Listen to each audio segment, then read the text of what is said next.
Hello, and welcome to another episode of Improperly Packaged, a show where we unbox topics related to movies, TV, games. I am joined with these Luke. How you doing, Luke? I'm doing well. Good to hear. Wow. It's quite an intro, Jordan. Yeah, I don't know, man. I'm tired. This might be a little bit of a wonky one. How you doing, Luke? I'm exhausted. You start getting a little crazy when you get tired, like a certain Little character. loopy. Yeah, I think there's a character in a show that we're going to talk about who's pretty crazy, I think, out of just being tired. I think that's pretty much what I was going for there. We'll get into it. But anyways, I understand that feeling all too well. I know, right? Like, what am I doing here? Do you ever have, this is really kind of dark in a way. Do you ever have like a weird existential moment where you're like, it usually happens when you're tired and you just kind of like look around and you're like, this is existing. You like get into that point. Do you ever get that? Oh yeah. I hate it. Definitely. It's a really isolating feeling when you feel that and you're like, I'm alive. This is reality. You know, like that's so stupid. I get that. I hate it. But it's almost the opposite.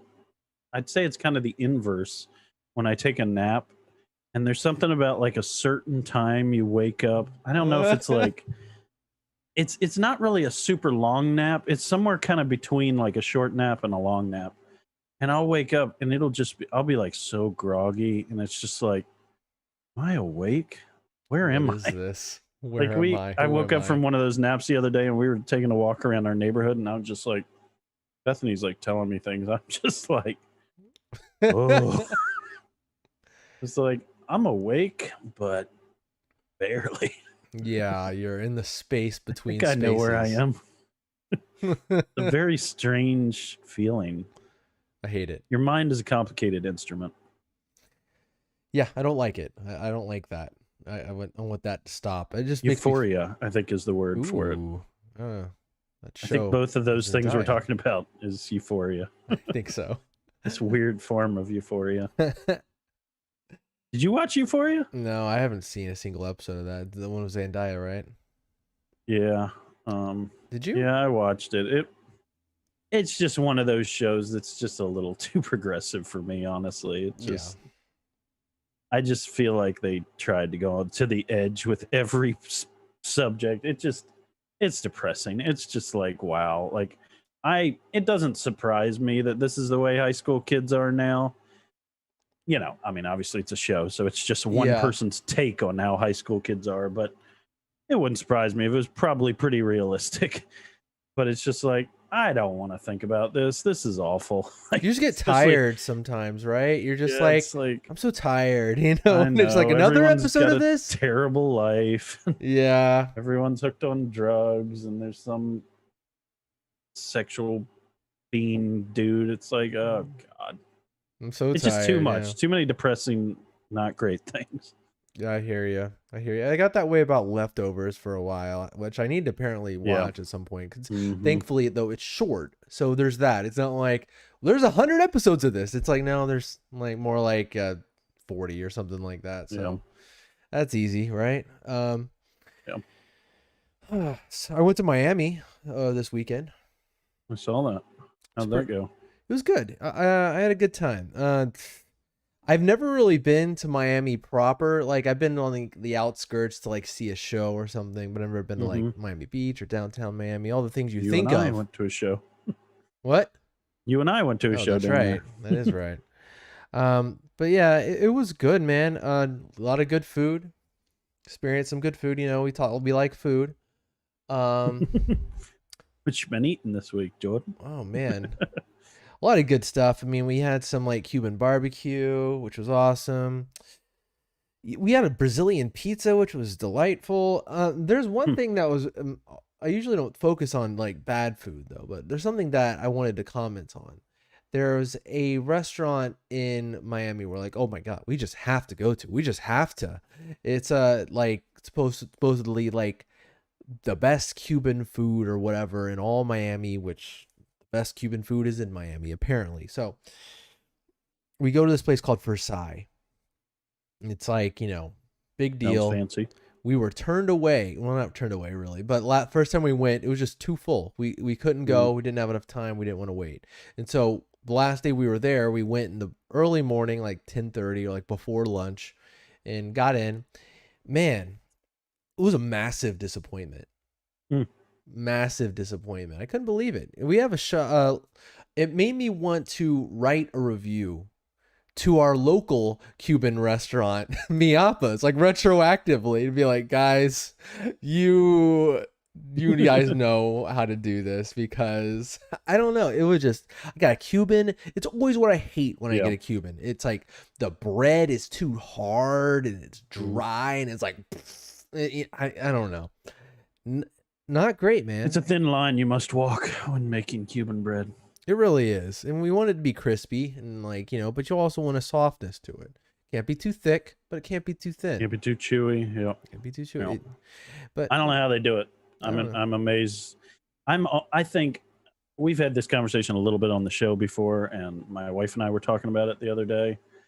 I just think baking is it's one of the most impressive things to me. And maybe I just don't understand, but for me, the thought of like baking bread, baking pastries or something is like so intimidating. I'm like, absolutely not. I'm not even going to try, because sure, I could probably get to the stage where it's like, yeah, that looks like a blueberry Danish. But then you eat it and it's like, oh, it's too starchy. It's too crispy. It's too whatever. It's too chewy.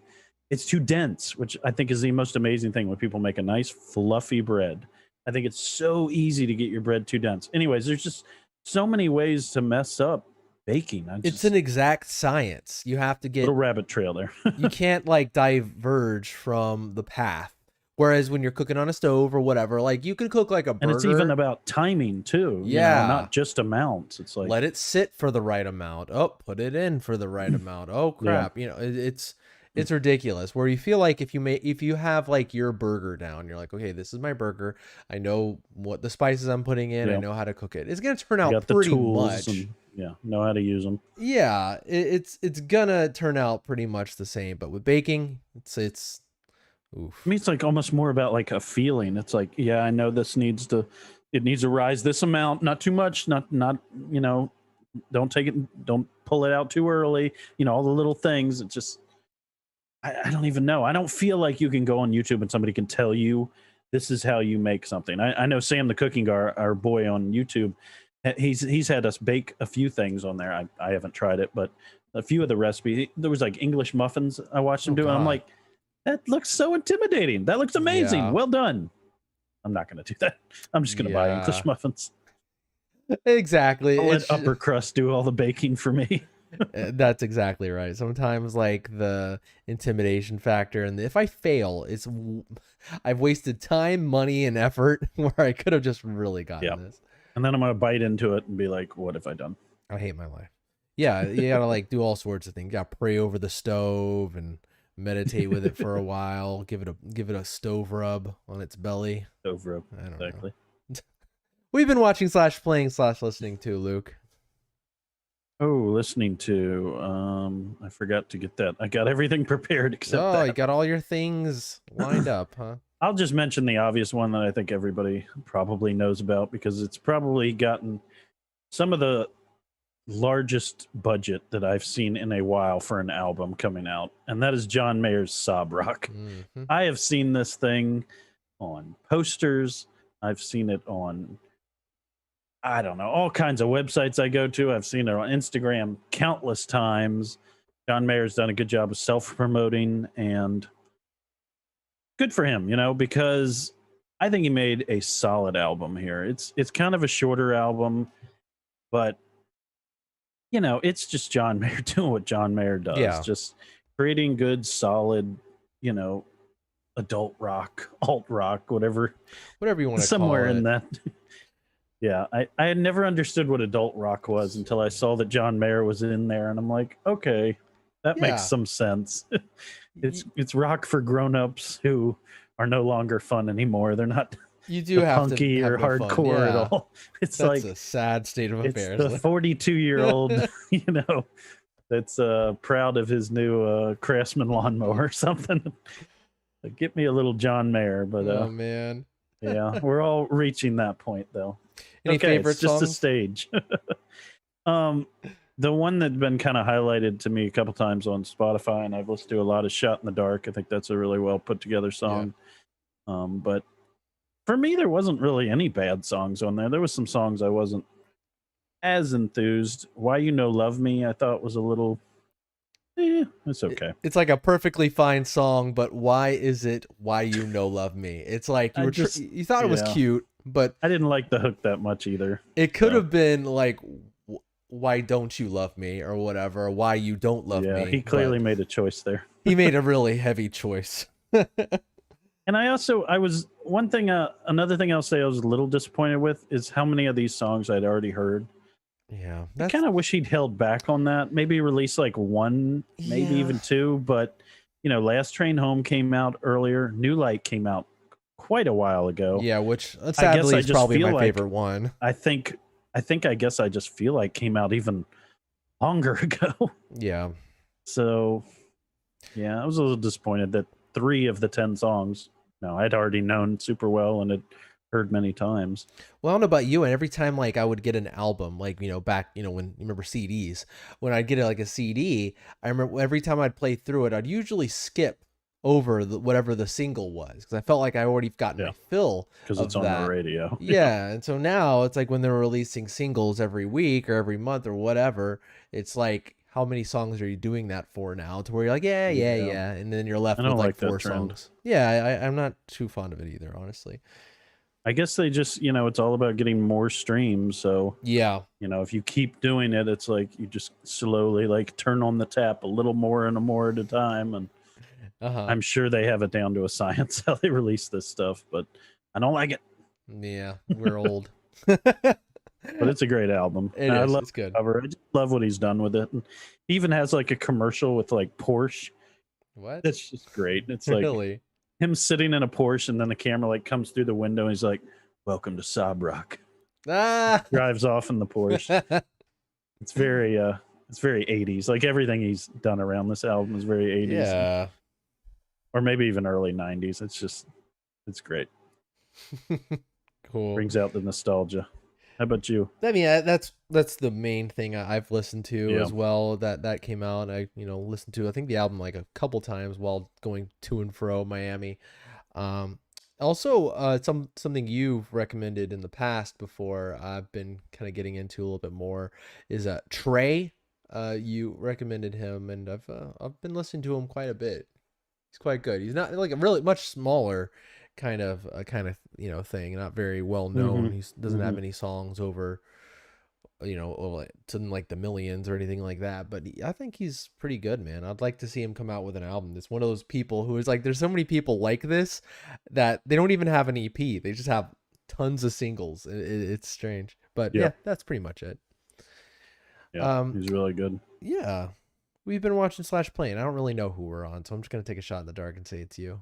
I think it is me. Yeah. So been watching some more Kevin Kneff himself. Gotta watch that. Still really into that show. I just really enjoy it. I'm interested to see, kind of the evolution of this show. I think it's a solid story now. I think it's interesting enough to like just keep watching it. I think the main draw for me is just how cool it is to see like the dual filming. It's just very unique in that way. But I think this story has some potential to perhaps go somewhere very interesting. I don't think I know enough. I've only watched 5 episodes now. I don't have enough to know that it's going to be this incredible show in the end, but very interesting. I think they're laying a pretty good framework for an interesting story. Okay. There's as you watch the first few episodes, you'll see what the like main crux of the show is, and so it'll be very interesting that if that main conflict reaches a conclusion, what could come afterwards. I'm interested Yeah. to see. I think if they can bring in that next thing, Breaking Bad is a good example where it's like, okay, this could conclude very quickly, and it could be like, okay, where do we go now? And yet, I think they kept things incredibly interesting with that show, and yeah, there's a lot of good things about that show. few negatives, but that was a great show. And so this one I think is in that same boat where it's like, okay, you set up a very interesting original thing, and we'll see how it goes. So if Cool. you're not on that, watch it. So episode 8 just came out. So I think I've watched 6 episodes actually. I think I didn't know it need was to that watch new. 7. Yeah, Sunday nights. Like they haven't even finished their first season. Okay, wow. Yeah. So yeah, I believe you can watch it. It's interesting that so AMC came out with their AMC Plus, so you can actually watch episodes earlier if you have AMC Plus. Oh, But wow. I don't have that, so I think that might be why I wasn't able to watch episode 7. That's for we fancy just watched 6. Yeah, exactly.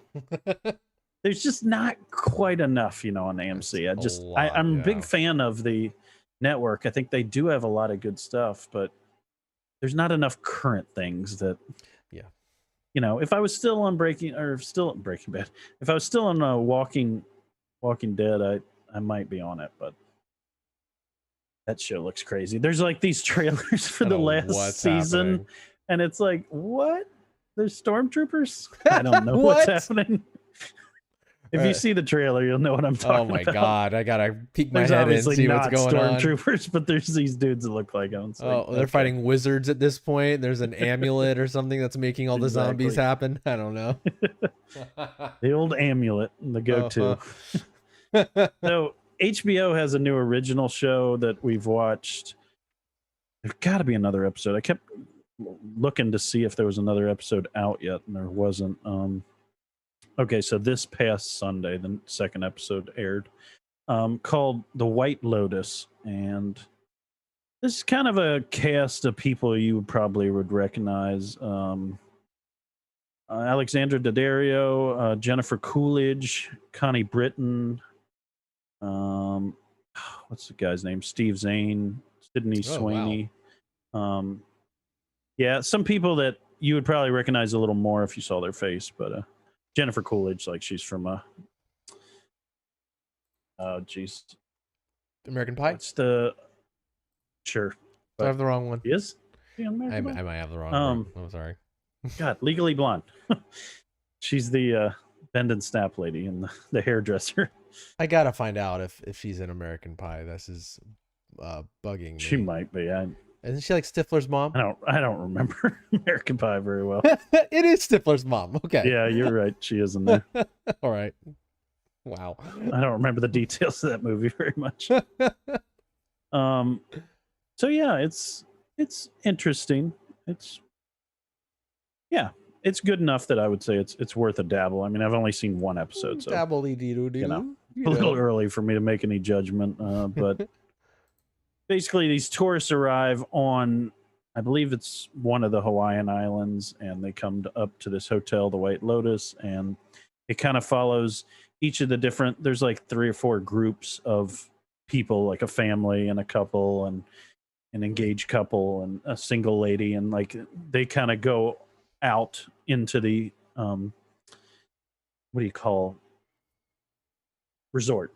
They go all out in the resort, to their rooms and stuff, and they each have their own like drama going on, and then it also follows the workers of the White Lotus.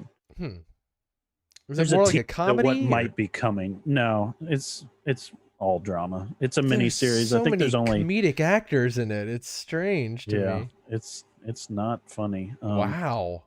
The one guy, Holy Shannon. It's like Jake Lacey. He's one who's gotten a lot of roles more recently.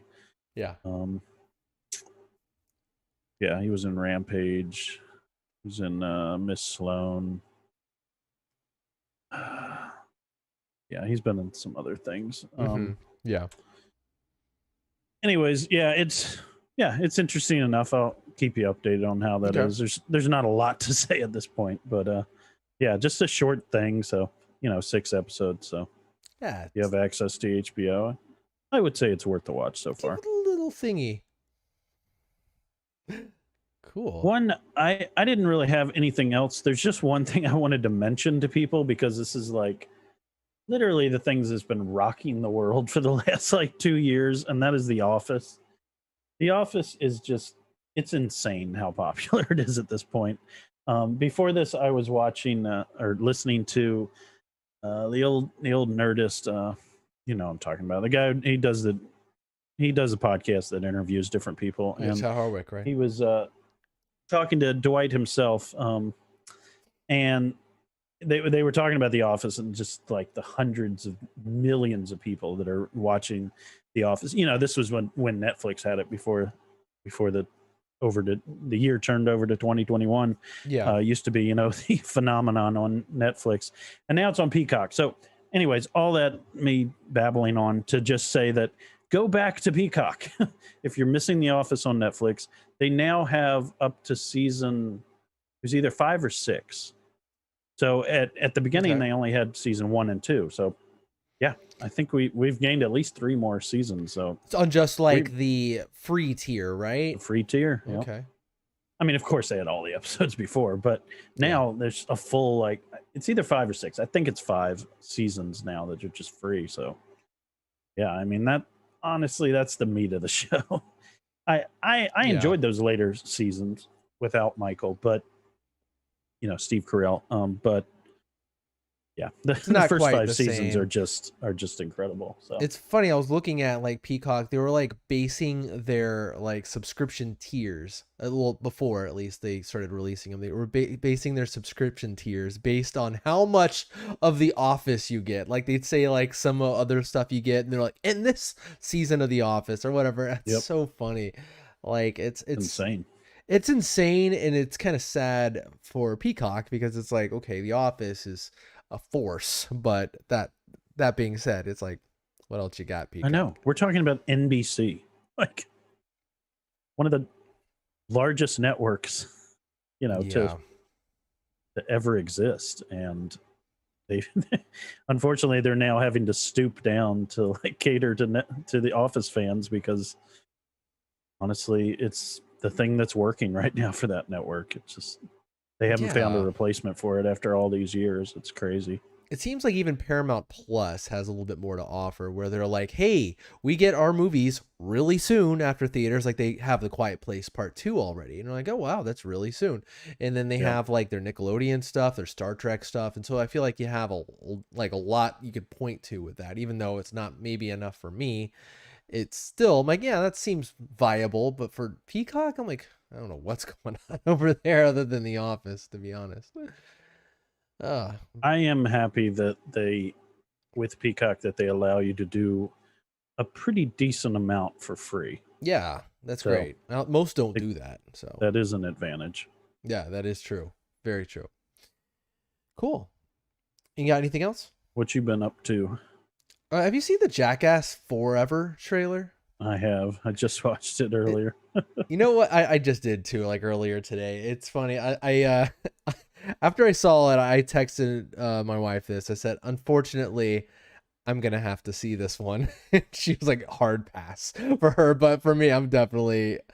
Yeah, I don't know what, a lot of Yeah. trailers and things that come back really aim for like your nostalgia, and like Yep. a lot of times I get grazed by it, but this one it hit me. I was like, oh my gosh, yeah, there's some simple kind of carnal joy in this that I have kind of missed in a Johnny way. Knoxville is just someone I feel like we've grown up with. Yeah, Like I know. he was always quite a bit older than us, but like he's such a personality and like he just did a lot in our growing up years. Yeah, And yeah, there's definitely a fondness I have for him. He's just a goofy, warm guy. As absolutely. ridiculous as some of the things he does. Bad grandpa. It's crazy that like at this point in his career, you know, Bad Grandpa was only like a few years ago. That Yeah. I think that's the most ridiculous thing he's done at all. Like not just that he played a grandpa and like walked around and did all this like Sasha Baron Cohen style stuff, but Yeah. what he does is ridiculous. Yeah, absolutely. Oh Like, man. And It's pretty funny though. yeah, absolutely. I don't know. It's like maybe one of the lowest bases of comedy or whatever, Yeah. but almost it's like goes beyond comedy what they're doing. It's like a mix between comedy and stunts. I don't know. They're like, It's South Park, King of the Hill, and then yeah. everything Johnny Knoxville has done. Yeah. Well, I'm a little bit, there's a little bit of shame in me when I'm like, when I got as excited as I got watching the trailer because I don't know, I've never felt that way before about Jackass. Like I've always enjoyed it and laughed at it, but for some reason when this came, I was like, "Oh my gosh, this is like almost it felt like something I needed or in a way where it was like this the simple no bull crap whatever we're Yeah. talking about all the things go all the cares of the world melt away when you see 49-year-old Johnny Knoxville getting shot out of a cannon. I don't know. Put that man in that room with a bear. Do it. Oh I my want to see it. god, I can't believe that. So yeah, I'm there. That's not. I just wanted to throw that in there. I saw it today. It randomly got me excited. I just Yeah. wanted to throw that out there. Um, so we've been watching. We're starting to go through Spider-Man movies. So I'm having fun with that. Amber and I were just like, you know what? Let's watch some Spider-Man. And so we watched Spider-Man 1 and 2 recently. Taking it way back. Taking it back to the Sam Raimi stuff. And man, you know what? It's like this stuff, Spider-Man 1 and 2, they're great. I mean, I don't know. There's something classic about it, which is almost sad because like they discovered this with Amazing Spider-Man. You just can't do it anymore, because the story's been told. You can't like if you do it in that way where it's very emotionally driven and like kind of more quiet, and I don't know, and like going through the beats of Spider-Man. I don't know. They tried it with Amazing Spider-Man, and it didn't resonate with people. And so, like with the Home series or whatever you want to call it, with Tom Holland, it's like they have a more fast-paced kind of approach, and like I don't know, like almost to the point where like this feels like an Elseworld Spider-Man at times, but Yeah. it's really great for me going back to classic Spider-Man and just getting those classic Spider-Man feelings. They're especially two. Two is such a good freaking movie. Like I saw it, I saw it so many times in the freaking theater. Like that was the time for us, Luke, when Spider-Man 2 came out, Dashboard Confessional being the song of the movie with Vindicated. What year did Spider-Man 2 come out? 2004. Was it 2004? Yeah. Yeah. So I didn't get to see that. Oh, were you at camp? You guys saw that, and I remember calling you guys one of the few times I was able to call and asking you how it was because I was crying? so interested. And people at there's a lot of kids my age at that.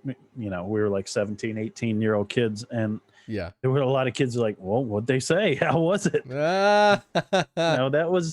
That was a big deal back then because there was not a lot of superhero movies. And so for people who enjoyed that kind of thing like us and the kids that were around me at that camp, we're not far off of comic books and video games. Like we're still young. Like those things are still new for us. And for there to be somebody finally making like big budget, like really big budget superhero movies, that was a huge deal. It was, I realized looking back on it that I didn't realize how big of a deal it was back then. Probably just because I was young. I didn't have perspective like I do now. And yeah, it was really well made. As many issues as I have with that whole series, it was really well made for the time, for the technology, and for what they were working with. Like Sam Raimi's a good director for sure.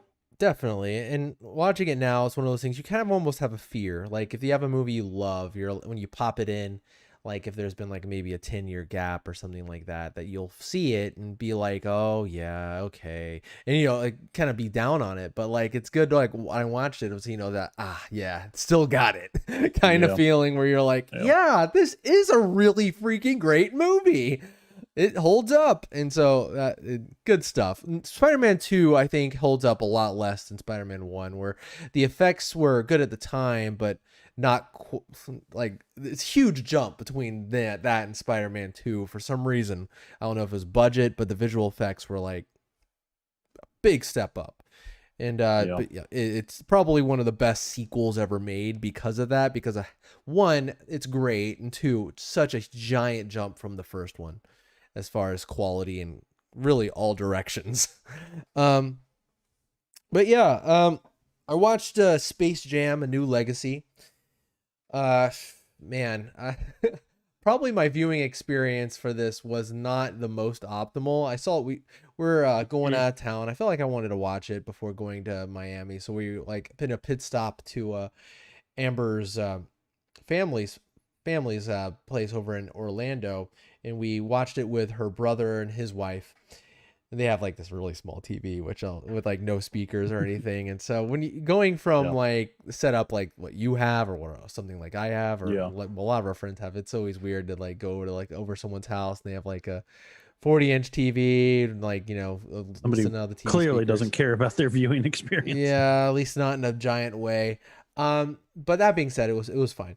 The movie itself, it looking back at the original Space Jam, like I have fondness for that movie for sure. I have fondness in my heart for that movie just because of what it meant for me growing up, and just like it was a very much a time capsule of the time.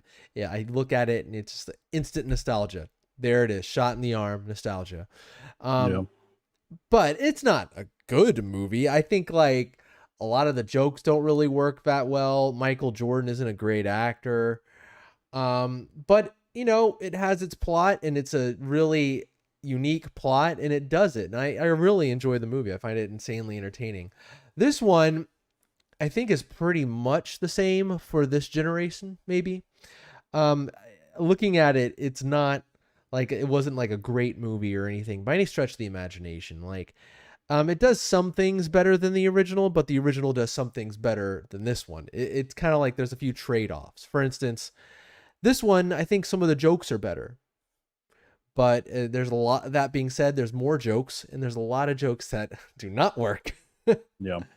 um, I think, The animation style seemed very strange to me, and clearly in the trailer it switches styles. yeah, I thought that was a weird choice. it was the 2D animation was there longer than I thought it was going to be based on the trailer. It was there like probably the same amount of time as the CG Looney Tunes were, and it was okay. Like honestly, like even looking at the trailer, I thought it was.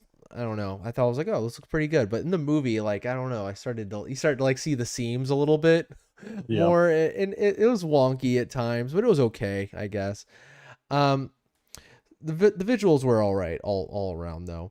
LeBron James. It's Uh, just, I think part of it, one of the mhm. reasons I'm really down on that is because it's that exact animation style we were talking about like a few weeks ago or a few months ago. You remember that? The like more like present day, like 3D, like full, like modeled. And Yeah, I really don't like that. yeah. There's a lot of that going on for sure. LeBron James,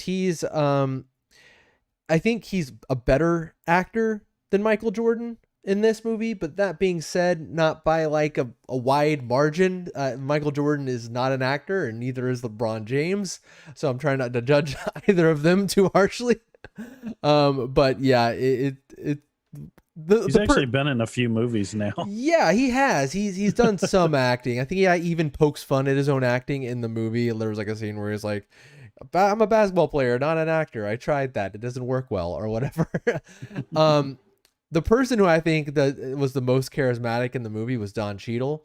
I think his villain performance was really fun. Actually, I think Yeah. he had probably most of the laughs in the movie. There were some laughs with the Looney Tunes, but for the most part, he was the funniest part of the movie. There's a better here. It's the strange thing.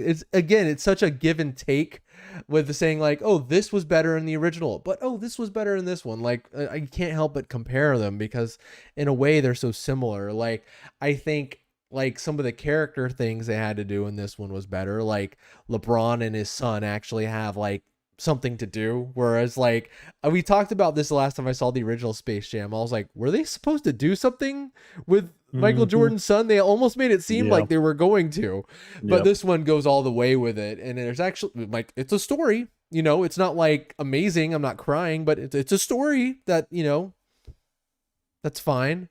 Yeah. Um, but the whole basketball Looney Tunes element, I thought was Yeah. give and take. Again, give and take. Like there were some elements that I thought were interesting. Like okay, there were points where it's like, oh, Bugs has actually something to do at this in this moment, but at the same time, it's like there's such a much more of a limited explanation is why are the Looney Tunes even here? Like they don't even it makes far less sense because they're in like this whole Warner Brothers universe or whatever. So it makes a whole lot less sense where it's like we're focusing so much on Looney Tunes. Yeah. I don't know. But the movie was entertaining. It was too long. The first one's probably like an hour 20, hour 30. This one's almost 2 Yeah. hours. It's where it's like you Yeah. feel it, it's like when you're watching a movie feels longer sometimes when you're watching it with other people and you're like you can feel their attention start to wane and it makes Oh yeah. you more aware of how long the movie is. That I totally had that happen. Like Amber was starting to fall asleep, her brother was starting to obviously laugh a lot less, and it's and then I was like, yeah, this movie's getting long. You're kind of like, wrap it up, you're losing it. But that being said, it was, Yeah. I think it was suitable for what the movie was. This is a Space Jam movie. My expectations weren't sky high.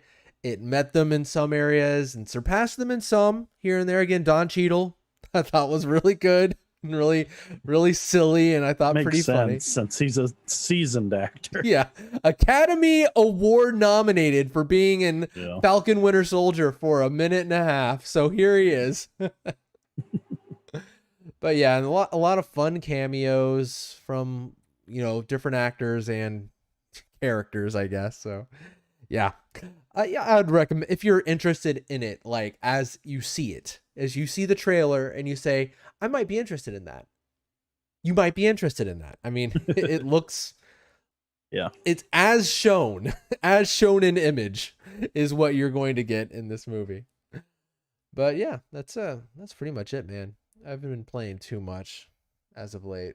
So um yeah, you ready to get this ball rolling and talk about the thing we're here to talk about?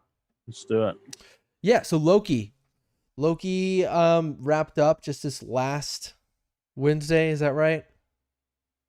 Yep. All right, great. So yeah, again, we've done this twice already, and I'm still not used to talking about a TV show like this with Yeah. you because like when you watch a movie and you have to talk about it and without watching it again, like it just feels like too much time goes by. You feel like it's been so long ago. Like so, Yeah. like the last couple episodes are so fresh in my mind, but the first couple seem like they were months Yeah, ago. that's true. You Yeah, know, that's and definitely true.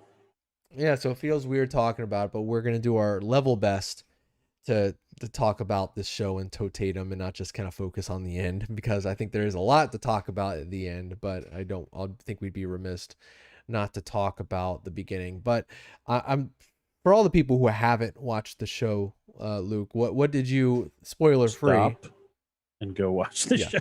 Stop, go watch it. It's there. It's on Disney Plus. All of it's out. You can binge it. It's You can do definitely whatever you want. something that I think all of our spoiler casts, it's like, I think CJ a lot of times listens to these without watching the show, but I think you'll get a lot of enjoyment if you watch the show and come back and listen to this. Absolutely. Especially this one, I will say that, because this is a very in-depth show. There's a lot here. Mm-hmm. More so than, honestly, a lot of TV shows in general, but especially TV shows focusing around superhero characters. This is in depth. There's a lot of detail. There's a lot of things you can miss. I mean, there's a lot of just little Easter eggs, but there's also like things that characters say and like progressions of the timeline that are just easy to get confused and not understand. But yeah, go watch this. Like, Absolutely. what are you doing if you haven't watched this? Got some general That's all thoughts? I was gonna say. um, I just this is. I'll go ahead and say up front, and I probably shouldn't No, go because for it's it. gonna like taint what people think about what I'm about to say. But this is just gonna be a praise fest. I love this show so much. I think this is so much better than any other Disney Plus show I've gotten to see. I love this. Thought it was amazing. Yeah, I'm with you. I do think it's kind of like just obviously the best one so far. Like I Yeah, think like looking at it as a whole, I'm like, yeah, this is it's wide and deep. Would be top to one way I'd say it. yeah. Yeah, it's top to bottom. Just A lot here. I think out of everything, it does like stand with the MCU more than the others do. I mean, important things happen in WandaVision, important things happen in Falcon Winter Soldier, but I feel Yeah, like this, like if this was compressed into a movie, you know, like I wouldn't be surprised watching this on the big screen. I feel like this, like as far as not just spectacle or whatever or budget, I feel like yeah. it has a This could lot have to made a offer. great movie. Absolutely. And I feel like it really probably was at one point scripted as a movie. I wonder how that works sometimes. If like if they take a if yeah if they If the always screenwriter, plan for they that. maybe they wrote it in two different ways, and maybe she whoever started, writing it as a screenplay, and then said, this might make, or somebody asked them, maybe this would make a better TV show. I mean, there could have been a lot of moving pieces behind the scenes here, especially with COVID and everything, and Oh yeah. Disney making the decision they were going to move all these TV shows to streaming. I don't know how all that worked. I'm just making a guess here, making assumptions, and yeah, I can see this definitely being scripted at some point for a movie, and it would have worked really well Yeah. as a movie. It would have been a nice, fast-paced, moving movie, and it could have been. They could have even scripted it too. In how do I say that? They could have scripted it as well for it to continue more of the timelines of the movies. And I saw an article that was just like the title of the article, and it was saying like this is the best Marvel TV show that also is a standalone thing that you don't have to watch other movies. And I thought that was a really good way of putting Yeah. it. It's Yeah. an interesting line they towed during this whole movie or TV show. Here I am calling it a movie. But it's an interesting line that they tow where like, obviously it's great to have the context of what some of the things are referring to. And, obviously if you don't know Endgame, you don't really understand where Loki came from there at the beginning. But other than that, there's absolutely no other history you need to know other than just, oh yeah, Loki's Thor's brother and he's mischievous. If you know who Loki is, which, you should know that just because he's the god of mischief, completely a part of superheroes or anything. Like that's just Greek mythology. But yeah, it's interesting. I think if it was made in a movie, I think it could have had other characters coming in and out. Thor could have easily played a role in here at some point. I'd be interested, in this alternate universe, what that show slash movie could have looked like. And Yeah. I think I may have even liked it more, which is a lot to say because I thought this was excellent. So yeah, it's just an interesting thought experiment what this would have been like if there had maybe been a few Avengers or even like side characters to the Avengers in this movie. Yeah, Yeah. maybe it could have turned it to an 11, which I think it's Yeah. easily already a 9. So Yeah, absolutely. And no, um yeah, I think we're in agreement here. I think the show was very, very freaking good. I'm very excited to see more of it and also the implications of what this show means for the MCU writ large, you know. yep, So yeah, or let's Doctor go Strange. Yeah, Doctor yeah, Doctor freaking Strange, maybe Spider-Man, I don't know. yeah. Let's do it, man. Let's get into some spoiler talk. I feel like, there's a lot to unpack with this show. So we'll do our level best to kind of hit all the major, I think, areas that you can discuss when talking about this show. So I feel like for us to I feel like we have to take it back a little bit to get to like the beginning, not have to go beat by beat, but like just elements that were introduced and are at play in like the first few episodes, because I think like there's the first 3 episodes and then there's the last 3 episodes. I think that's just kind of how this show goes. It's like that's kind of how it feels for me as Yep. far It as like sets the framework and then it makes the mhm. beautiful, beautiful house that it is. Yeah, it's like it's your introduction to Loki as he was, and then the TVA. You And know, then there's the adventure. Yep. yeah, Mm-hmm. absolutely. And something I was interested in going into the show, I wanted to see how you thought of it, Luke, and how they handled it. As far as, okay, so this isn't Loki that we know from Ragnarok at the beginning of this show, which is, I think, a very interesting way to do this. Is like, this is Loki Yep. post, 2012. yeah, 2012 post Avengers. It's He's, such an interesting timeline thing. Yeah. yeah, he is.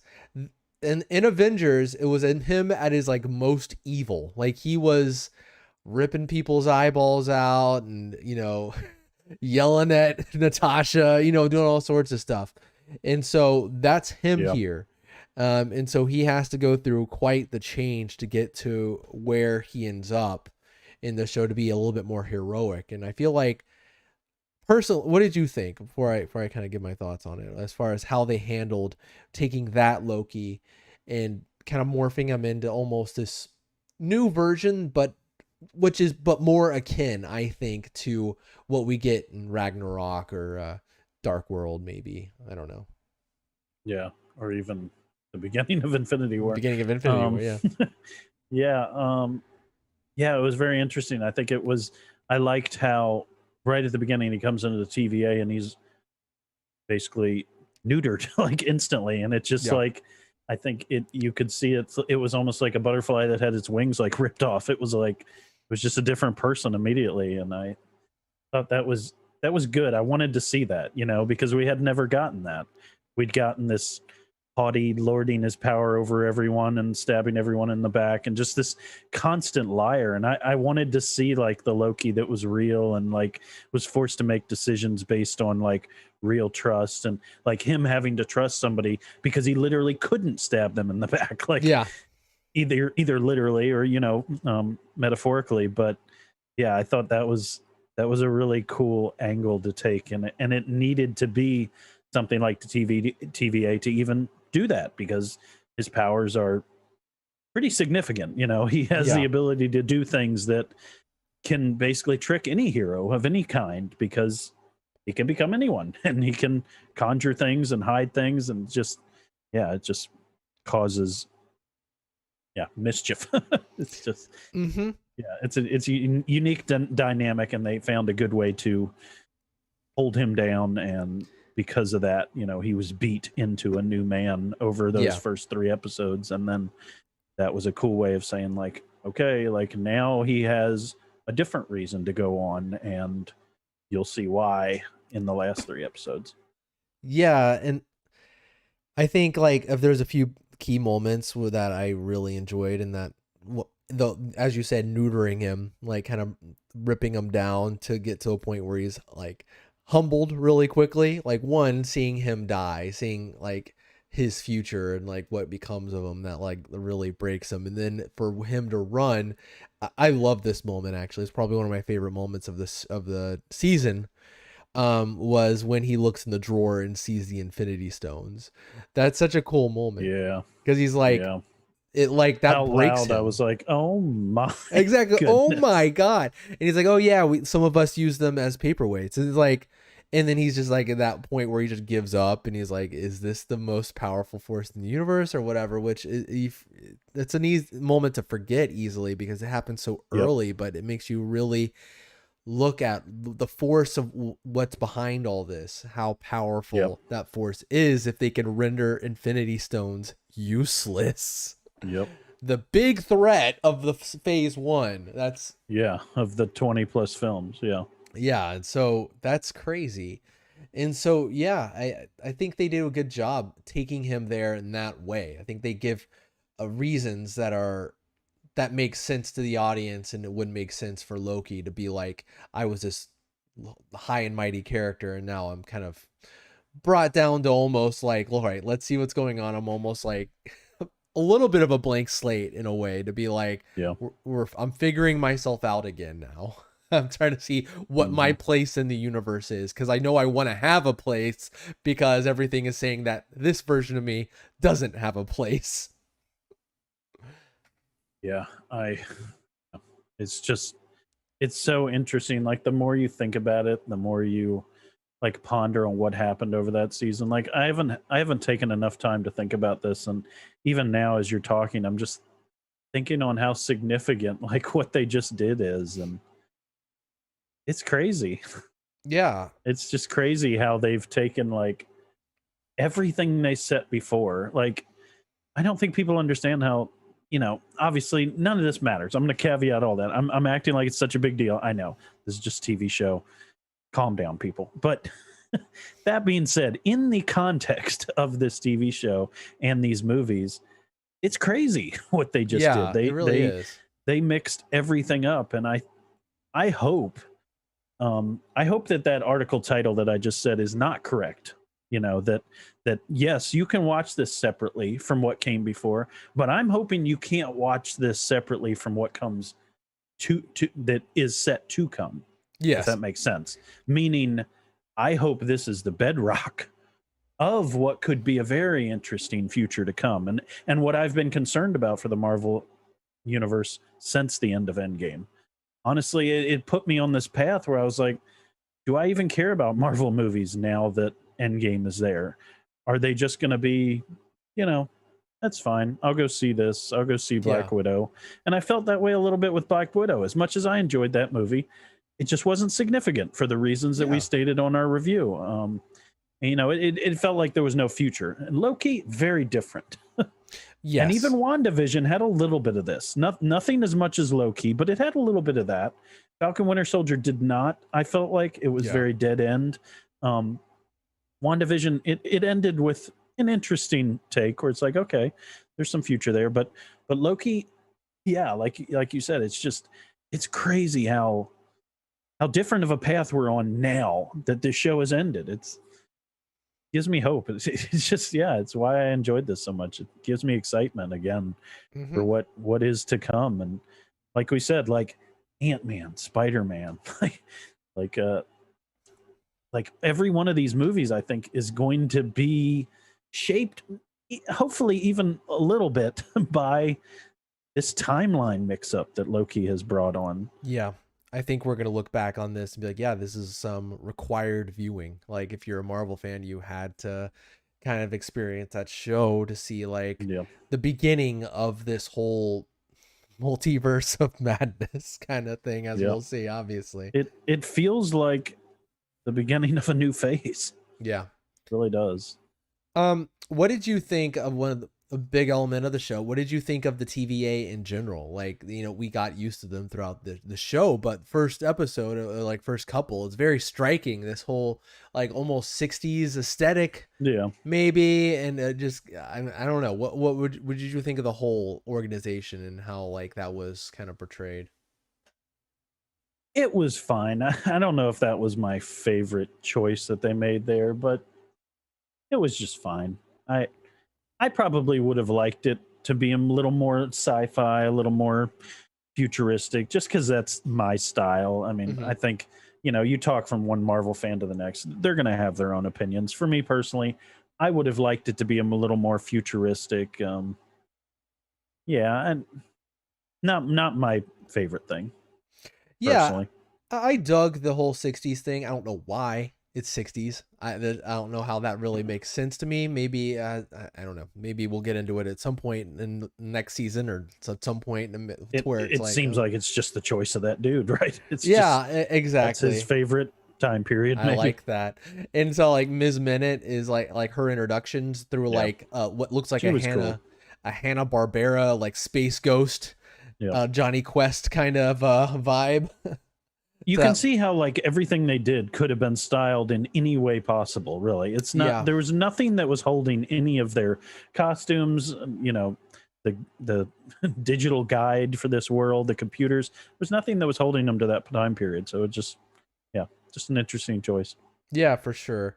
Um, Mobius, Owen Wilson, man, here he Yeah. is. What'd you think of Owen Wilson? I thought it was a solid character. He did a great job. I've always liked Owen Wilson, so it was a good fit for me. Just he's such a subdued character. Like Yeah, e- even when he's at his most excited, he's still Owen Wilson. Wow, still he is who he is, and yeah, he's just a warm guy.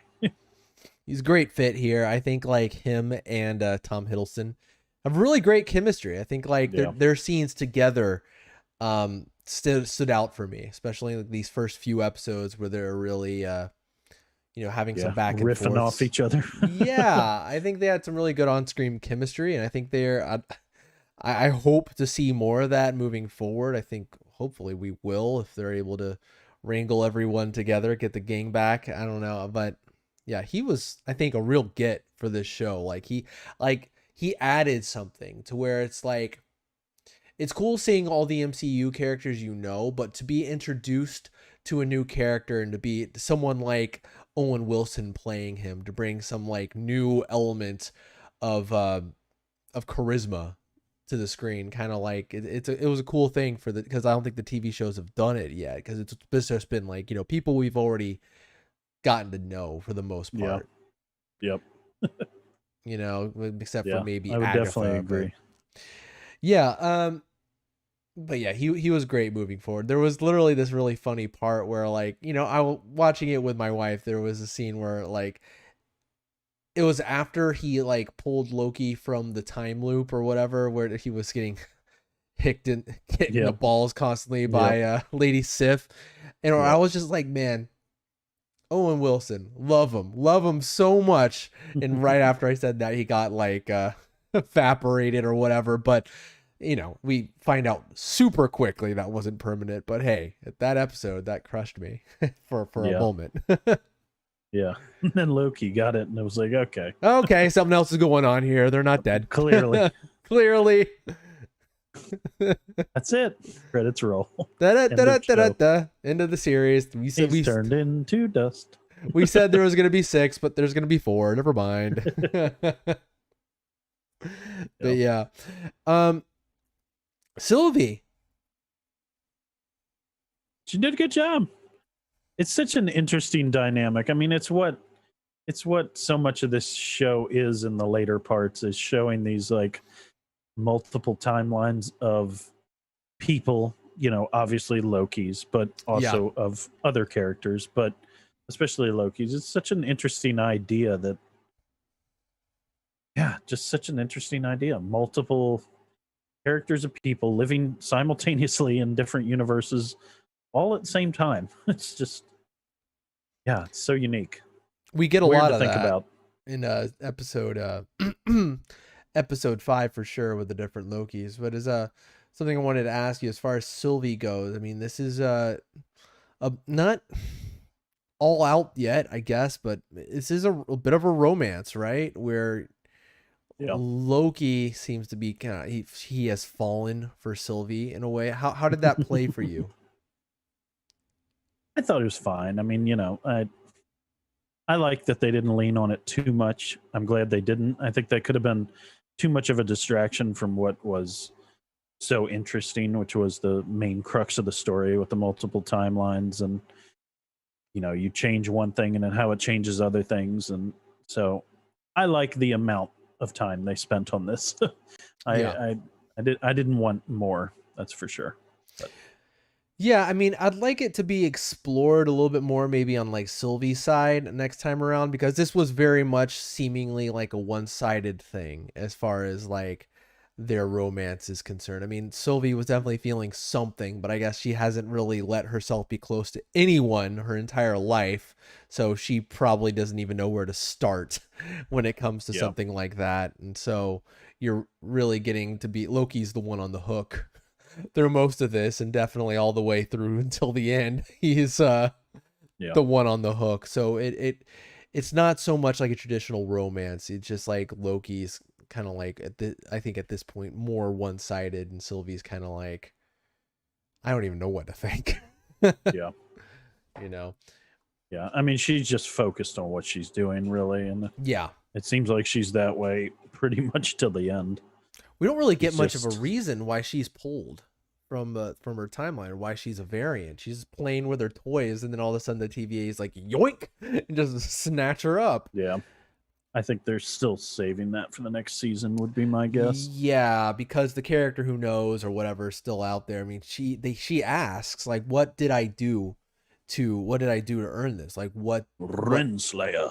Yeah, Renslayer. What did I what was my moment? And she's like, I don't even freaking remember, dude. I don't know. Yeah, and it is crazy how many characters there are in this thing. Like as we're talking about it, like yeah, Renslayer, and then the other agent. Like there's a few characters in here, Hunter. Yeah.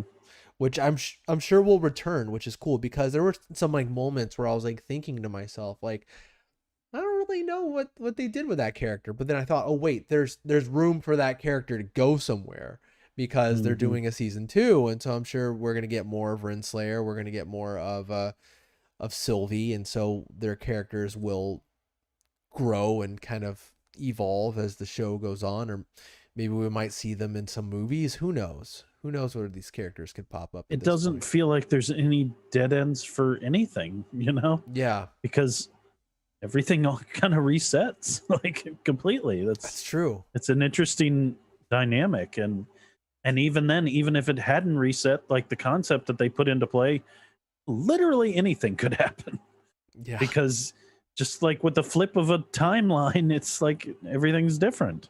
So Mm-hmm. it's a crazy thought. It's like if the Avengers had gotten a hold of this, like nothing bad would ever have happened. This is like, I mean, Loki's right. It's definitely the most powerful thing in the universe because it doesn't Yeah. matter what happens. Nothing matters anymore. Anything that you Oh want to yeah. happen can happen. Like you can have whatever you want. You can go wherever you want. You can live as long as you want. It's a crazy, crazy thought. Glad Absolutely. this isn't real life because Gosh, people would yeah. screw this up so bad. It is a very much like a new element. Anytime you bring something like this into a universe, it is a really big bombshell to throw in this whole like idea of time Timeline travel, shifting. timeline, yeah, Yeah. a fate, like where this is supposed to happen. No, this and what now that's changed or whatever. Right by the end of the show, that's been shaken. The whole concept of what has happened was always supposed to happen or whatever. Yeah. Like it's almost like a different like kind of time travel or view of time than they even had in Endgame. Like that has changed at this point. So I don't know. This is very interesting, and it's definitely a whole new can of worms as far as like the implication, as far as how some big events in time travel or whatever sci-fi can kind of work in this show because of what happened here. I don't know. Um, Yeah. let's kind of get into stuff that starts to happen towards the end. When kind of things are clearly at a point where I think the end game happens when they go back to the TVA and confront the so-called timekeepers. I think that's where like Yeah. they're Yep. like Chuck E. Cheese robots, right? Yeah. That was what the second to last episode was it? That was episode 4. So there was 2 episodes after the timekeeper Okay. lost his robotic head. And they have to defeat Big Boy in the next episode. Yeah. Yeah, Cloud Monster. Smoke Monster, Luke. We're in Yep. Lost. Smoke Monster. Exactly. Well, that's the Smoke Monster. This is the Cloud Monster. Yeah, that's right. They're they're both in the same family. It's Galactus from Fantastic Four: Rise of the Silver Surfer. um. So yeah, I mean, at this point, like we get our multiple Lokis. This episode was a lot of fun, right? Yeah, it definitely was.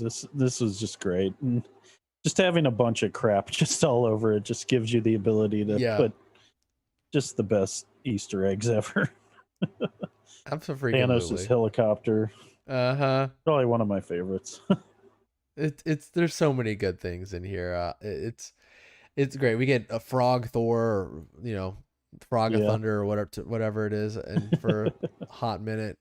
One I love a lot was we got the Polybius arcade set, which is like this fabled arcade that was supposed to, like, there was a bunch of conspiracy theories around it, like, oh, the government made an arcade that like hypnotized people or whatever. It's really just like an urban legend thing. And it was in Yeah. the background in a kid Loki's lair or whatever. And I was like, Polybius.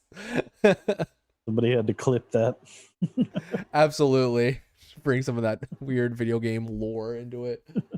Um, Richard E. Grant as a classic Loki. I thought he was probably one of the Yeah. standouts. Oh, he's great. He's just a great actor.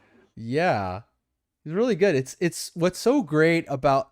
I think this is he is kind of like a really good case to like look at as far as good writing and good directing, because he has really just one episode to shine. They do a lot with him in that one episode to where you Yep. get his whole story and understand what he's about and understand what he's about all the way up to the end. And that's good. That's hard to I know. do. Honestly, seeing that, I was like, has he done this in something else? Like, has he played Loki in something else? Because this like feels familiar. And to me, that's the ultimate testament to a great actor, where the warmness, the presence that you bring to a character like is so much that somebody like thinks that they've already seen you do this. Like, to me, that's gold. Like, that's Yeah. screen gold. So Yeah, yeah, that it's that really was good. such a good job. Yeah, from the acting and the people who kind of like molded that character, that was Yeah. standout to me actually. Like just kind of seeing what they did with that character. I mean, obviously, He's a funny guy. I love the way he delivers his lines and stuff. It's like this yeah, weird mix of like almost a proper English gentleman, but he does it in a hilarious way. yeah. It's like one of those It's the best. comedic fops or whatever. Yeah. Um, of course, alligator Loki or crocodile Loki or croco Loki or whatever people are calling him. Whatever they My heck. wife loved Gator Loki. Loved it. When he bit off President Loki's hand. Oh my god. I thought that. Oh, I know. It's great. This is great stuff. There's a lot of like good humor in this. Like, I don't know. It's great. Um Yep. let's what are we at right now as far as time? Let's go ahead and dive into the stuff I think we're going to be talking about through the bulk of this is this kind of the implications for the future and the end, and the whole thing with He Who Remains, or King the Conqueror, I suppose. So what do you know about this? What's your history? You Not a know anything about lot. this? I mean, I know him mostly from. I haven't read a lot of comics with King. He shows up in one of the Avengers animated series that I've seen, and I Mm-hmm. don't know too much about him. I mean, and so I'm kind of playing this game with everyone else, like kind of catching up and kind of learning about him, and seeing him here. It's just I don't know. I think it's a really cool introduction to it, and it's really a harbinger of things to come. I feel like more than anything, as far as Kang, we know he's going to be one of the big bads for the MCU moving forward, and so I don't know, what was your impression with this at least this version? Obviously, I was wrong completely. I was like, there's no way it's just going to be some dude that we don't know. No, that's exactly what it was. I don't know. I thought it was going to be more impactful if it was some character or something from It was some other. me. My guess, and I'm sure people who know comics are going to laugh at me. I was thinking it might be Red Skull, just because I just thought it would be He's out there interesting. somewhere, so. But yeah, obviously not at all. But Mm-hmm. I don't know. I was very taken aback at first. I'm like, who's this dude? I don't know who this guy is. Some guy who, and even after it was explained to me, I'm still like, what? Yeah. I don't know. It just kind of came off like, so you're just somebody? Like, even after he explained everything, it was just like, so you're just a bunch of dudes that got together from different timelines and hung out, like, Yeah. and learned from each other, and you basically, I guess, became smart enough to be the one who remains. It was a strange justification for me. Yeah, I think there's a lot that we have to learn as far as why he is like how powerful Kang is. And like, because obviously this isn't the king. This is like the nice king, if there is such a thing. He says, like, he said it. He's like, you think I'm bad, which he is bad, obviously, but like, wait until you meet the other me's. And he's like eccentric at this point and like tired. And he's kind of just gone nuts and wants to, it's all to kind of just stop, whether it's someone else taking his job or he dies and things go nuts. He's like, whatever. I don't know. What did you think of the performance that he was given? I mean, it was fine. It wasn't impactful for me. It was fine. Yeah, it's like I know this actor. He was in I saw him a little bit in the freaking um shoot, what's that freaking show called? Lovecraft Country. He was the main character of that show. At least he was. Now Okay. that show is over. Hmm. But I thought he was good there. That's the thing He was that's in White Boy Rick too. I've Huh. never seen that. Yeah, I haven't either. But Funny thing is the lady who played Hunter B-15, she was in Lovecraft Country too as one of them. She was a major role in that show, which I never finished. It was like, I don't know, that show got canceled after one season, and I feel like it was like super yeah, well made, and the actors were great. The story was a mess, and so I'm glad to see them go yeah. on to something else because I thought the acting was quite good. He was in Hostels. Oh, was The he? uh, the one with Oh, I never saw that one with Rosamund Pike and Christian Bale. mm-hmm. Um, where are you getting the Kang from? You keep saying that. I haven't seen that anywhere. Where is that coming from? Okay, so I've Because I'm been even like on the Marvel like multiverse like thing. They never mentioned that at all. he never says king once in the entire show. What I do No, I'm know, saying the Marvel Comics thing. I'm on it, and they don't never mention that. yeah, they mentioned he would be playing Kang in Ant-Man and Wasp Quantumanium. He was cast as Kang a while back, this actor. Hmm. And he there was like a I was, looking at a few things that would like talk about theories, and there's apparently a lot of references to Kang, a lot of characters that connect to Kang in the comics. And then he kind of drops the Conqueror line as well, where he's like, I've gone by many names. He talks about, he's like, I've been Tyrant, Conqueror, and now He That Remains, or whatever. So, and then what we see in that, like, that statue is a little more akin to kind of some Kang imagery. I mean, Kang is like this blue, So they're purple like combining armored. two characters, basically. Yeah, that's what it seems like. It seems like, well, in what I do know is in the comics, there's so many different versions of Kang that crop up through time. And But that so Kang wasn't referred to as He Who Remains, though. It doesn't seem like it from what I'm reading. I don't think so. I think that's a That's something they're creation. doing. Yeah, Yeah, that is a creation of this show. I think this version too may be like a creation of the show, at least the one that has died yeah. at this point. But what I'm interested in is probably seeing this character or this actor come back doing a completely different performance as another version of himself. I think that would be really Yeah, interesting that to is see him true. Yeah, be like this stone cold version. Like looking at that statue at the end where he's like, okay, there's a new guy in charge yeah. of, the TVA who's not in the shadows. He looks a lot more, you know, stoic and ready for business, right? Like he's almost made out of stone. Like he's made from stone itself. But yeah, I was wondering if you did what I did. I during that intro to that episode where you hear all the words or lines, a bunch of lines from the MCU Mm, being played at the beginning as like the Marvel logo is yep. happening.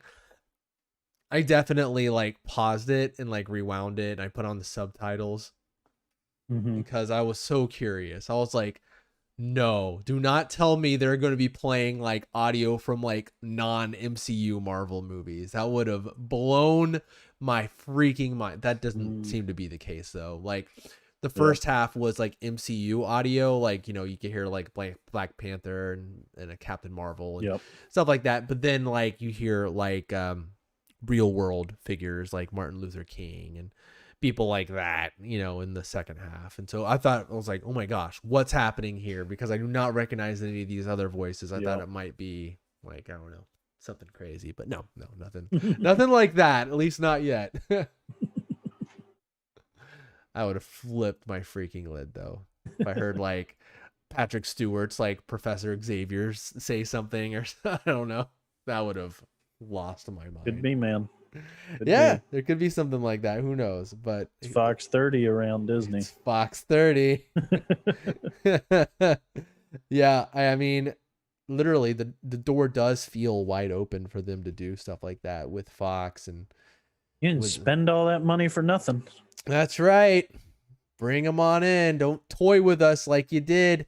I know. WandaVision. There's so much good stuff there. It just, I could go on and on about X-Men forever, but it's just so frustrating where the X-Men universe is at this point, and it feels like the isn't. X-Men universe has really come to an end. Oh, it has. And totally, now right? and now there's this amazing Marvel universe, and now they're finally combined, and now it's almost like both stories have kind of come to an end for the most part. Like, I mean, I look forward to other Marvel things, don't get me wrong, but Yeah, of course. X-Men had some amazing movies that have come and gone years ago now. I mean, Logan really felt like they tied a bow around, a lot of X-Men stuff with Logan and obviously with Wolverine. And, Hugh Jackman, he's not the man he was in 2001 when he made the original appearance as Wolverine. And so, Yeah. for just like Father Time and for, what those actors probably want to do with those characters, it's so frustrating. We had an amazing, we had some good X-Men movies. We had some bad Yeah. ones, but we had some really good ones. And I think we had a pretty good representation of X-Men. And now it feels like they're kind of at a point where they have to start from scratch. And that's just so frustrating, especially with the New Mutants coming out, not being good. It's just so frustrating. I think we might have like some cameos, maybe from some people, but I don't think we're ever gonna get like a full crossover. We're not going to have what we wanted. Yeah, they're gonna have to start On your over left, in some way. I'm here. Oh my god! Logan shows up. Oh. It's like one of the biggest hints to me that like if we do see these characters, it will be like in a different way. It was like the fact that the cat's kind of out of the bag that like Alfred Molina and Jamie Foxx will be in the new Spider-Man in some shape or form or whatever. I want to know that. You let that stuff leak. I know, but like I just watched Alfred Molina's version of Dr. Octopus die in Spider-Man 2, and I know for sure that Electro in Amazing Spider-Man 2 definitely bit the dust. So whatever version we see... It's all out the window now, Jordan. We're in a post-Loki world. Yeah, so... anything can happen. So who knows? It could be like different versions of those characters, and they look like that. I have no idea, but... maybe multiple Hulks, Jordan.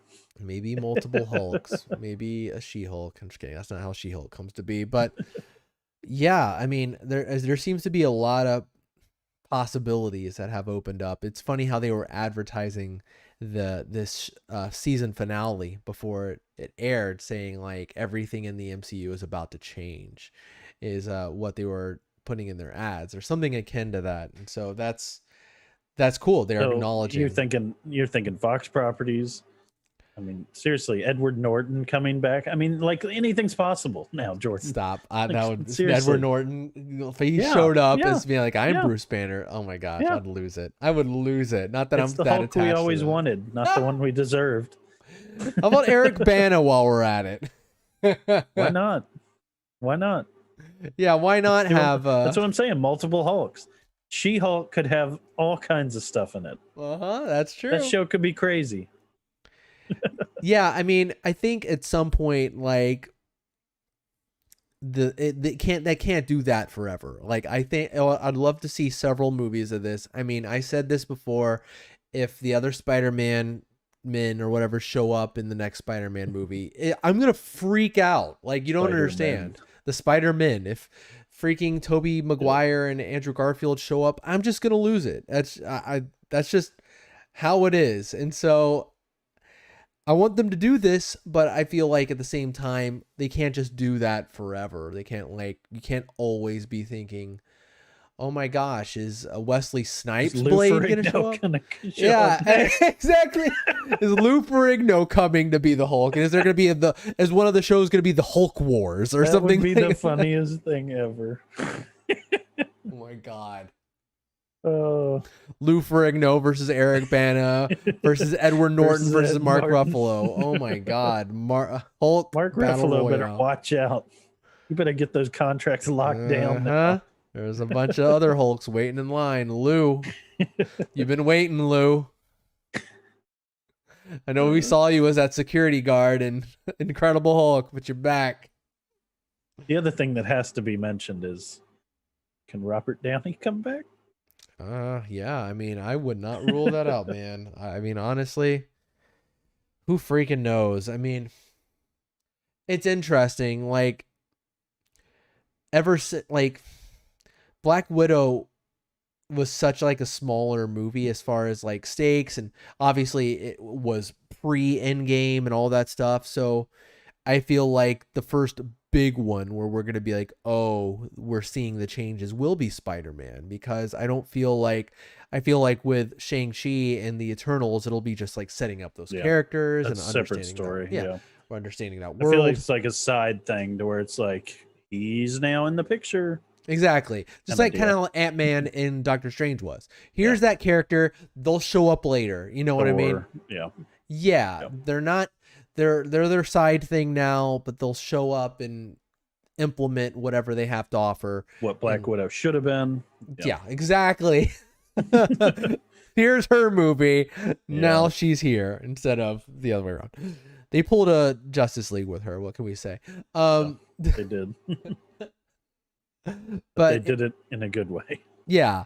Yeah, absolutely. Do you have any like theories or anything for season 2? Oh man, I was not expecting that ending. I thought more was going to be wrapped up. Really, that just like ended, and I was like, "What? Very lost. That's how you're going to end?" Yeah, it reminded me almost like the Button, almost in a way, where well, there was the whole thing with like it's going to end the world if you do this thing that doesn't seem like it would end the world, and then you don't do that thing, and it's like killing him with being like, it's gonna do all this crazy stuff, and they're like, no, you're crazy, that's not gonna. And then you see the consequences of it or whatever. So yeah, I don't know. Yeah, you don't get that kind of payoff in a lot of stories, and yeah, you did with Lost, and I feel like you kind of did here, and yeah, it's interesting. I don't know, man. I guess my first thought when I see this is like, well, how far off is season 2? That would be my question. Are we looking at 4 years from now, 2 years from now, 6 years from now? I don't know. I don't even know how to guess that, because, with any kind of production of this size, it's probably almost exactly the same as making an entire movie. So, you're looking at a lot of actors, stuntmen, production people, like just all kinds of crew and money, and so all those people are going to probably be put on other projects and trying to wrap up She-Hulk, which comes out next year, and yeah, the Spider-Man movie. I mean, I'm assuming a lot of these movies that are going to come out this year are already finished. The Thor movie, obviously, I would assume it's probably still filming. Maybe I don't know. I think it is. Yeah, I know they were doing some filming last year.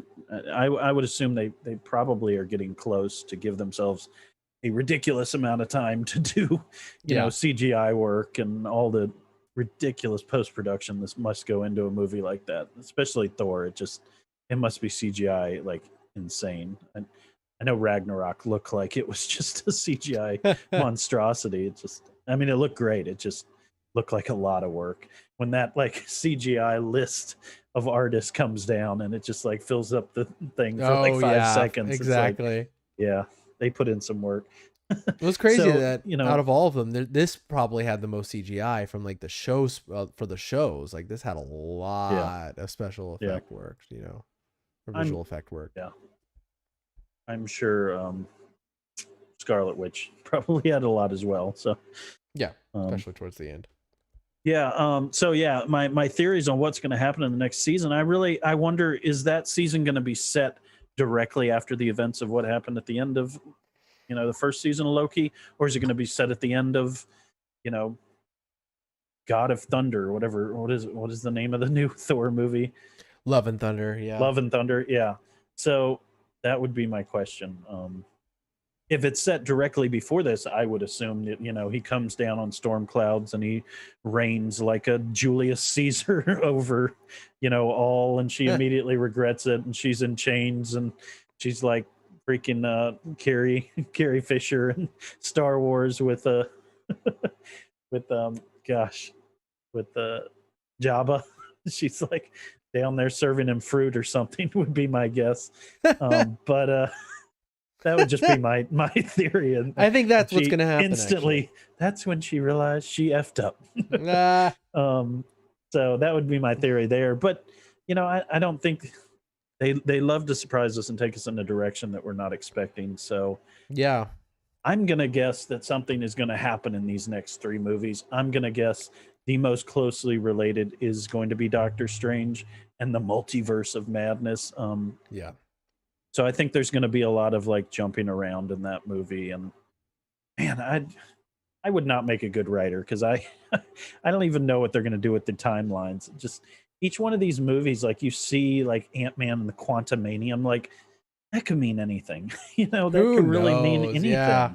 anything. And then where Thor's going to go and do with his little like the Revengers or whatever his group. I don't even know that. To me, it felt like, okay, so it's gonna be like Guardians of the Galaxy 3, Adventures. I forgot basically, about that. as the Thor version. Yeah.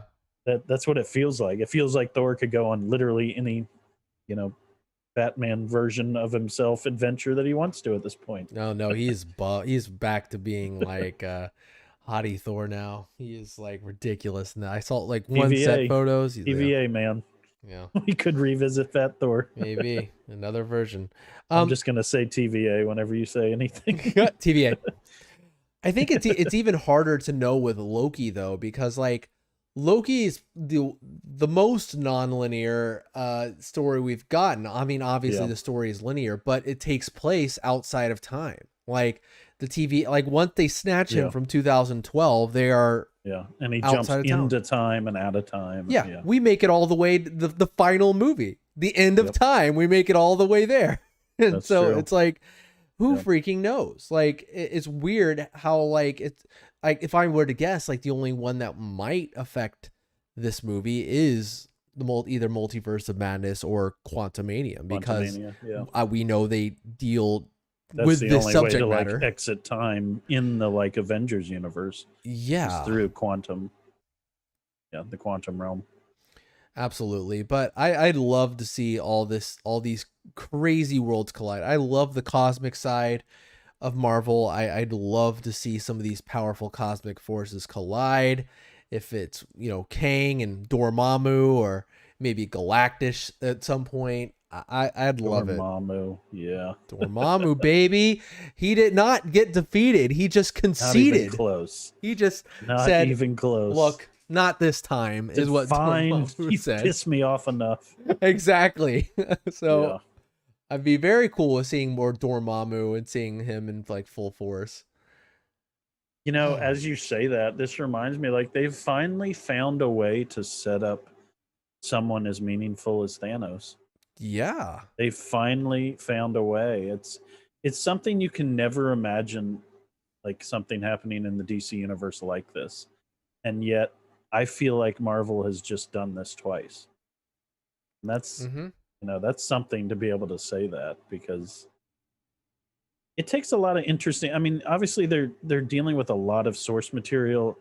I mean, so is DC, so they have no excuse. But like, there's just so many timelines that you can go. We've talked about this before. You can go in so many different directions, and you have to pick. You have to pick and choose how you create this universe that intertwines with all these thousands of characters that Marvel's created. Small characters, insignificant characters, big characters, characters that are honestly just stupid, and a lot of people would look at them and say, "There's no way I can use that."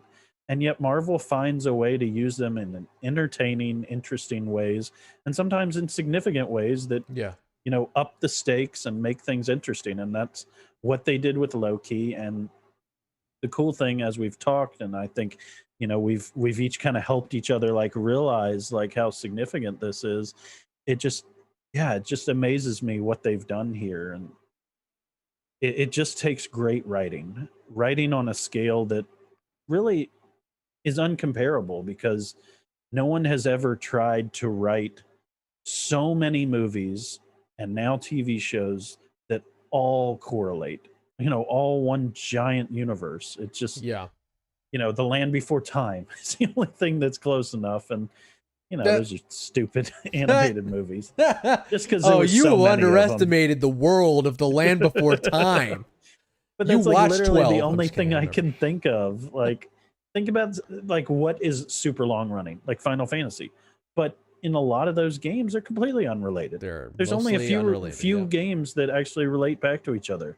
Yep. And so like there's just nothing I can think of that has ever, there's long running TV shows, but for the most part they have linear timelines that just kind of go on, and you bring a new writer in, you bring a new director in, whether it's Seinfeld or Friends, or there's just nothing that compares to this. Yeah.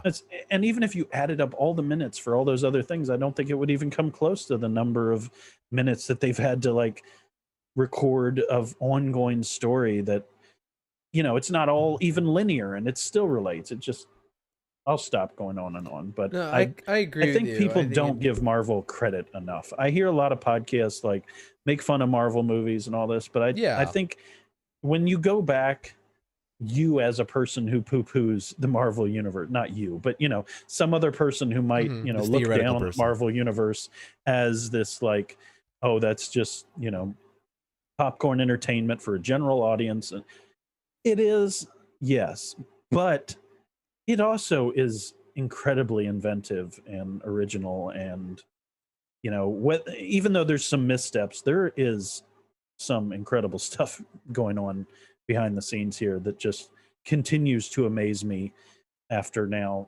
14 years of this going on. It's just, Jeez Louise. it's amazing. Yeah, and I think like even now, I mean, they've obviously crafted this giant puzzle piece that was the Infinity Saga, and I think now they have even more complicated. They have like a 3D puzzle to like put together at this point with all this timeline, multiverse stuff. This is always where it gets complicated. Like this is the time. Like this whole stuff here is with storylines, sci-fi storylines. This is where you really have room to either create something insanely good or trip over kind of the breadth of what you've done. And so I'm looking forward to see what they've done, because they have proven themselves ready for, whatever this is, algebra 2 or trigonometry, whichever advanced class they've moved on to, because we're doing this stuff. And this stuff has been, and you need to keep it grounded enough that somebody can just jump in and enjoy themselves. Yes, that's been the hardest, most impressive thing to do. Have it be there for hardcore fans, but also have it be there for somebody who says, "Oh, Black Widow, that looks cool. It's a Marvel thing. Neat." Mm-hmm. And they don't care. They don't care apart from that. Just give me a movie where there's some action, there's some funny lines. That's all I want. And that's exactly what so many of these movies, and I would say even Loki, like my wife, she loves Marvel, but she doesn't really care too much about the timeline. She asked me if she wants to be filled in on what's kind of going on, but she just wants something that's interesting and fun. And that's what this show was, but it's also super deep. And if you want to Yeah. like look into it and theorize it and post on forums online, you can, and you can have a lot of fun with that. And there probably is going to be a lot of payoff because there sure was in Endgame and Infinity War for those people who, really want to go hardcore like us on this kind of thing. So Hmm. yeah, this has Cool. been a praise fest. I feel sick. Do you have anything else? Do you have anything else any criticism is at all? Like you can get them out here.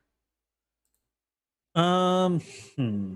I think I have one. I'll start us off. I think something I'd like to see improved upon or at least explained. It kind of gets into this when you have a magical character. Sometimes you get the whole thing where you're like, I don't understand the rules of how a character works. And I feel that way sometimes with Loki when he's like fighting or an action scene. Like there's like sometimes he'll do something like I didn't even know he could do that. What is Yeah, that? Like he yeah. like has this like seems like he has some Conjuring and hiding and yeah, all that stuff. he seems to have some sort of push and pull ability where he can Yep, like use the force basically. I didn't know he yep. had that. And The so green force. Yep. yeah, where he like pushes something out of the way, like pushes a building out of the way. I was like, Yeah. what is that? Like because I'd raise an eyebrow if I saw Captain America all of a sudden like use like telepathy or something. I'd be like, Yep. And so you're able to get away with it a little bit more when there's a character who has like magic, like Doctor Strange, for instance. But in this case, since we've seen Loki several times and only seen him do usually illusions. Mainly illusions. It was strange for me to see him do some sort of like push. Oh, conjuring items. He's Yeah, done that for a long he's time. definitely can conjure an item here and there. Yeah, for sure. But so it was strange for me to see him like do some forced push. I'd like to see that either explained or And maybe. transforming into other people. That would be the Yeah, other one. definitely. But that's really it. I mean, I think it was a really rock solid show. Yeah. Enjoyed it greatly. I I thought it was kind of weird the way they represented time. I mean, you have to represent it somehow, and obviously there's no way you can really represent it to be realistic, but Yeah. yeah, I thought it was weird that it is like this lightning bolt thing around them outside of it. Yeah, you I see guess that me just imagery a being a lot. really big sci-fi fan, I like the idea of movies like trying to represent things in like the way through some crazy theory like okay, this might be possibly how it would actually look in real life. Um I like the more hardcore the sci-fi movie basically the better for me. So yeah, I guess I would have liked maybe a different representation of how time looked, but That physical representation of the timeline you're talking about, like where you see when they literally a go to the timeline. end of time and it's just like this light Yeah. that's in a circle around them and then it starts going crazy. It seemed kind of silly to me, and it's like you go into the light and then you're in that timeline. It just I don't know. This is a weird representation of it for me. I think if anything, it should have been like bigger, and it should have been like hit them on a planet in the middle of it, and it should have been like more real life sized. It just seemed miniature, I guess, and it was a Hmm. weird representation, like physically, of how time would have flown. And I didn't like that as much. Yeah, yeah. Okay, well, that'll do it.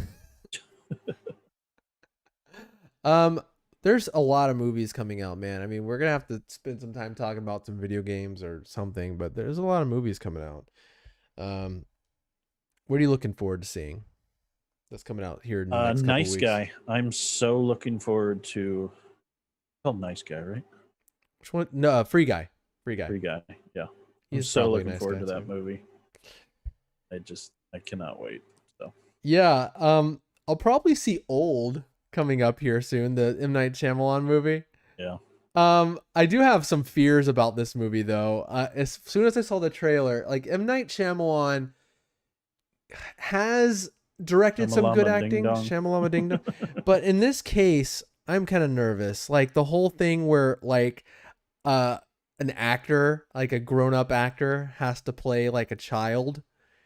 This seems like it could be go really wrong. I'm just saying, like when I've seen the trailer and there's like the grown woman saying like, why are you looking at me like that? I'm like, oh my God, I hope this works. You know what I mean? Yeah. So I'm seeing it because I've seen, I pretty much, I know I've seen every movie he's made, but I'm nervous about this one, man. I'm just going to say Anytime it. he comes out with a movie, I'm concerned. Yeah. Yeah, absolutely. Like he's pulled out some good ones recently, but we've been there through some of the Yeah. happening. It Yep. happened. The Village. Yep. The After Earth. Yeah, these are movies that are real Yep. and are always here to threaten us. So, Um. Yeah. I'm so torn on old. It's just, I don't watch as much horror stuff anymore. So this one, like, so on the fence. I just don't know if it's going to yeah, be like too far in the horror film where I'm not going to enjoy it, or it's going to lean enough on the thriller that I might not mind it. I don't know.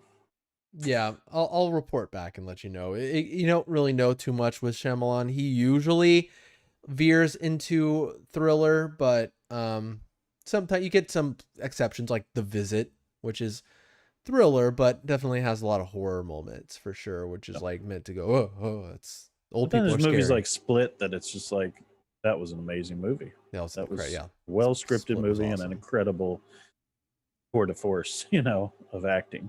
Yeah, that wasn't even really that much of a thriller. It was just good stuff, you know? It was just amazing. No, I just mean M. Night Shyamalan. I was just getting back to Yeah. like, stuff that he's done and just so good.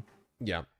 But we'll be back talking about something or other coming up soon. Oh yeah, I forgot to mention I was able to secure a pre-order of the Switch OLED. Um Hmm.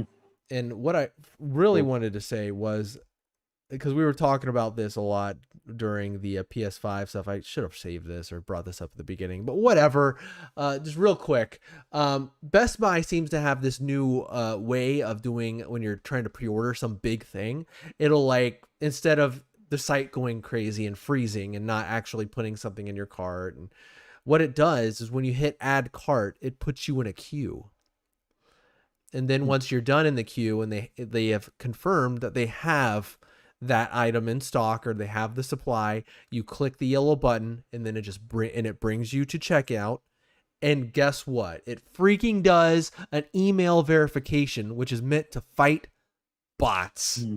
So it Hmm. does an see it's an email I hope it verification code. works. Yeah, I hope it works too. I mean, it worked out pretty well for me, but Yeah. I was pretty Johnny on the spot with that. So we'll see. Good. Glad they're making an effort. Yeah, exactly. Glad they're trying. But we'll talk about something next week, all right? Yep. Have a good one.